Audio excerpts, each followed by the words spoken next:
अर्जुन बोले, हे कृष्ण, आप कर्मों के संन्यास की और फिर कर्मयोग की करते हैं, इसलिए इन दोनों में से जो एक मेरे लिए भली भांति निश्चित कल्याणकारक साधन हो उसको कहिए। श्री भगवान बोले, कर्म संन्यास और कर्मयोग ये दोनों ही परम कल्याण के करने वाले हैं, परंतु उन दोनों में भी कर्म संन्यास से कर्मयोग साधन में सुगम होने से श्रेष्ठ है। हे अर्जुन, जो पुरुष न किसी से द्वेष करता है और न किसी की आकांक्षा करता है, वह कर्मयोगी सदा सन्यासी ही समझने योग्य है, क्योंकि राग द्वेषादि द्वंद्वों से रहित पुरुष सुखपूर्वक संसार बंधन से मुक्त हो जाता है। उपर्युक्त संन्यास और कर्मयोग को मूर्ख लोग पृथक पृथक फल देने वाले कहते हैं, न कि पंडित जन, क्योंकि दोनों में से एक में भी सम्यक प्रकार से स्थित पुरुष दोनों के फलरूप परमात्मा को प्राप्त होता है। ज्ञान योगियों द्वारा जो परमधाम प्राप्त किया जाता है, कर्मयोगियों द्वारा भी वही प्राप्त किया जाता है।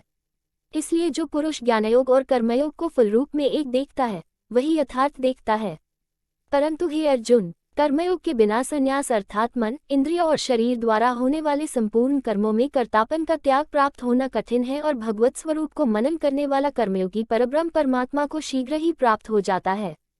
जिसका मन अपने वश में है, जो जितेंद्रिय एवं विशुद्ध अंतःकरण वाला है, और संपूर्ण प्राणियों का आत्मरूप परमात्मा ही जिसका आत्मा है, ऐसा कर्मयोगी कर्म करता हुआ भी लिप्त नहीं होता। तत्व को जानने वाला सांख्ययोगी तो देखता हुआ, सुनता हुआ, स्पर्श करता हुआ, सूंघता हुआ, भोजन करता हुआ, गमन करता हुआ, सोता हुआ, श्वास लेता हुआ, बोलता हुआ, त्यागता हुआ, ग्रहण करता हुआ तथा आंखों को खोलता और मूंदता हुआ भी सब इंद्रियां अपने अपने अर्थों में बरत रही हैं। प्रकार समझकर निःसंदेह ऐसा माने कि मैं कुछ भी नहीं करता हूँ। जो पुरुष सब कर्मों को परमात्मा में अर्पण करके और आसक्ति को त्याग कर कर्म करता है, वह पुरुष जल से कमल के पत्ते की भांति पाप से लिप्त नहीं होता। कर्मयोगी ममत्व बुद्धि रहित केवल इंद्रिय, मन, बुद्धि और शरीर द्वारा भी आसक्ति को त्याग कर अंतःकरण की शुद्धि के लिए कर्म करते हैं। कर्मयोगी कर्मों के फल का त्याग करके भगवत प्राप्ति रूप शांति को प्राप्त होता है, और सकाम पुरुष कामना की प्रेरणा से फल में आसक्त होकर बढ़ता है।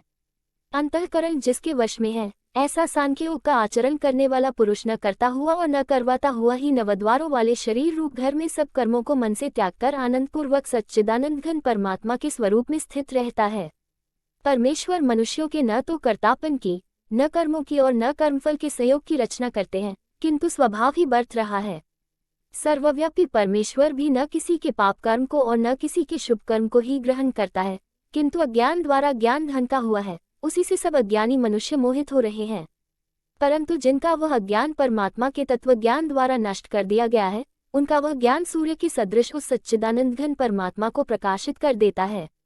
जिनका मन तद्रूप हो रहा है, जिनकी बुद्धि तद्रूप हो रही है, और सच्चिदानंद घन परमात्मा में ही जिनकी निरंतर एकीभाव से स्थिति है, ऐसे तत्परायण पुरुष ज्ञान द्वारा पापरहित होकर अपुनरावृत्ति को अर्थात परमगति को प्राप्त होते हैं। वे ज्ञानीजन विद्या और विनय युक्त ब्राह्मण में तथा गौ, हाथी, कुत्ते और चांडाल में भी समदर्शी। इसका विस्तार गीता अध्याय 6 श्लोक 32 की टिप्पणी में देखना चाहिए।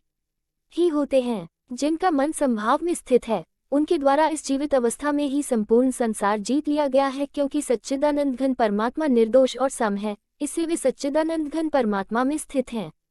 जो पुरुष प्रिय को प्राप्त होकर हर्षित नहीं हो और अप्रिय को प्राप्त होकर उद्विग्न न हो, वह स्थिर बुद्धि, संशय रहित, ब्रह्मवेता पुरुष सच्चिदानंद घन परब्रह्म परमात्मा में एक ही भाव से नित्य स्थित है। बाहर के विषयों में आसक्त रहित अंतःकरण वाला साधक आत्मा में स्थित जो ध्यानजनित सात्विक आनंद है, उसको प्राप्त होता है। तदनंतर वह सच्चिदानंद घन परब्रह्म परमात्मा के ध्यान रूप योग में अभिन्न भाव से स्थित पुरुष अक्षय आनंद का अनुभव करता है, जो ये इंद्रिया तथा विषयों के संयोग से उत्पन्न होने वाले सब भोग हैं, यद्यपि विषयी पुरुषों को सुखरूप भासते हैं, तो भी दैक्य के ही हेतु है और आदि अंत वाले अर्थात अनित्य हैं। इसलिए हे अर्जुन, बुद्धिमान विवेकी पुरुष उनमें नहीं रमता। जो साधक इस मनुष्य शरीर में शरीर का नाश होने से पहले पहले ही काम क्रोध से उत्पन्न होने वाले वेग को सहन करने में समर्थ हो जाता है, वही पुरुष योगी है और वही सुखी है। जो पुरुष अंतरात्मा में ही सुख वाला है, आत्मा में ही रमन करने वाला है तथा जो आत्मा में ही ज्ञान वाला है, वह सच्चिदानंद घन परब्रह्म परमात्मा के साथ एक ही भाव को प्राप्त सांख्य योगी शांत ब्रह्म को प्राप्त होता है। जिनके सब पाप नष्ट हो गए हैं, जिनके सब संशय ज्ञान द्वारा निवृत्त हो गए हैं, जो संपूर्ण प्राणियों के हित में रत हैं और जिनका जीता हुआ मन निश्चल भाव से परमात्मा में स्थित है, वे ब्रह्मवेता पुरुष शांत ब्रह्म को प्राप्त होते हैं। जिनके सब पाप नष्ट हो गए हैं, जिनके सब संशय ज्ञान द्वारा निवृत्त हो गए हैं, जो संपूर्ण प्राणियों के हित में रत हैं और जिनका जीता हुआ मन निश्चल भाव से परमात्मा में स्थित है, वे ब्रह्मवेता पुरुष शांत ब्रह्म को प्राप्त होते हैं। काम क्रोध से रहित, जीते हुए चित्त वाले परब्रह्म परमात्मा का साक्षात्कार किए हुए ज्ञानी पुरुषों के लिए सब ओर से शांत परब्रह्म परमात्मा ही परिपूर्ण है।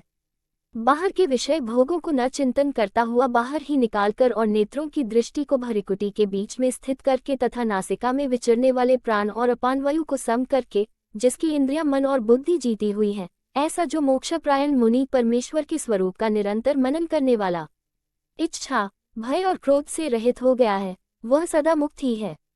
मेरा भक्त मुझको सब यज्ञ और तपों का भोगने वाला, संपूर्ण लोकों के ईश्वरों का भी ईश्वर तथा संपूर्ण भूत प्राणियों का सुहृद अर्थात स्वार्थरहित दयालु और प्रेमी, ऐसा तत्व से जानकर शांति को प्राप्त होता है।